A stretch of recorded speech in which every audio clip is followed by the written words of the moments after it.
Hi guys, today I want to talk to you about our Generation 6 mapping. Let's start by explaining the differences. It's basically an upgrade to our already quite well polished package with changes to the engine braking strategies. So this won't affect removal of fault codes, fueling setup, which is obviously individual to each bike that we do on the dyno, ignition setup, and all of the other things which we've already done inside the ECU and developed in previous generations. This is specifically a fly-by-wire throttle control change to the engine braking. So let's start explaining by what engine braking is. Now, engine braking is essentially using the engine to slow the machine down. So you slow your motorcycle by rolling off the throttle.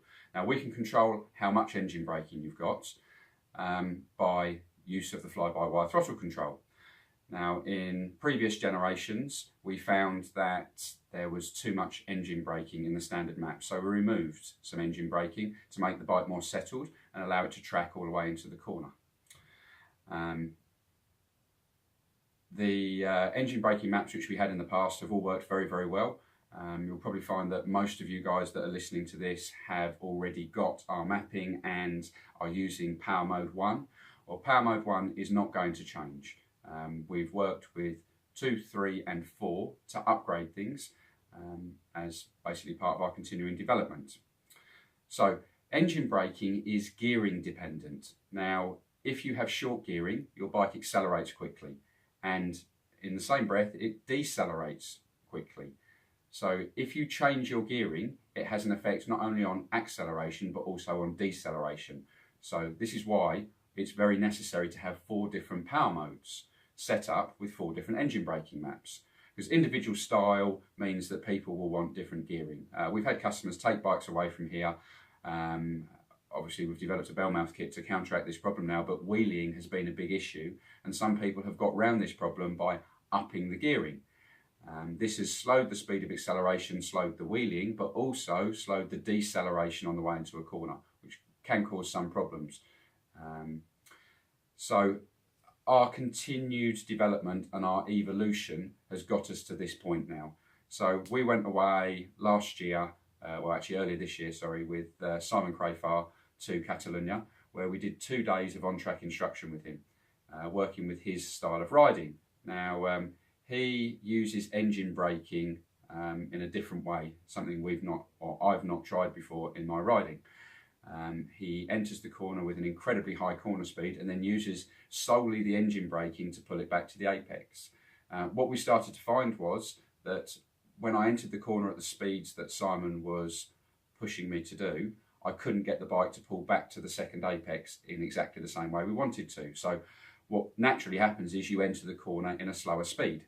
So we decided to rewrite the maps, and with Simon there we tried some different things and made some progress, and then continued with that development. Eventually Simon actually rode the bike. You might have seen the videos. He was really happy with the way it was working. So we continued development from there.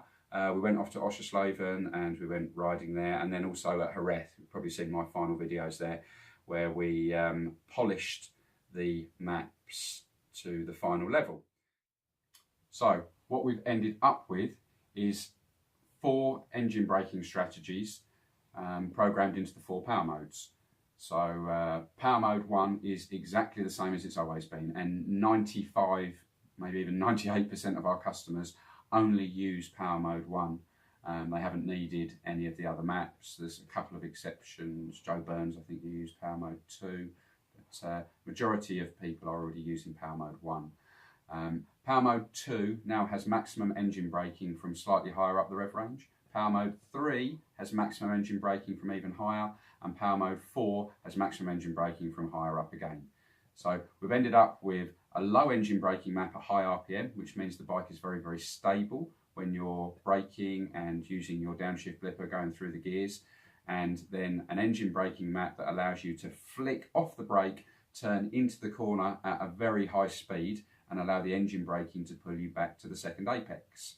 So this has had a very dramatic effect on the lap times that I was able to do on the R1s that I was riding. I mean, at Jerez, we were down, if you see my previous video, you'll see we did 5 laps in a row in the mid 47s, which on a track day, not racing, is some pretty good times. And this was all using this style of riding and also using the new engine braking strategies that we've developed.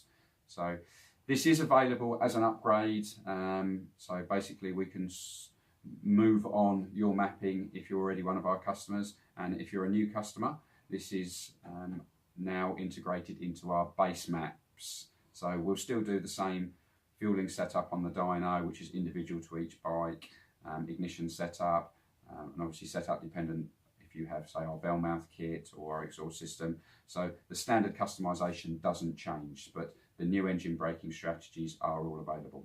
Of course, what we do here is not a one-way street. Although we're continuously developing and always learning, I wouldn't profess to have all of the answers or say that we won't find something better or have a customer which needs a different set of needs. So if you find that our engine braking maps don't work for you in the way you want, you're more than welcome to speak to me, and we're happy to upgrade on a custom level for you as well. It's all part of the service that we do here at Seton Tuning. Right, thanks very much for watching my video. Hopefully it wasn't too long or boring for you. Tried to give you as much information as I possibly could. Thanks very much, guys.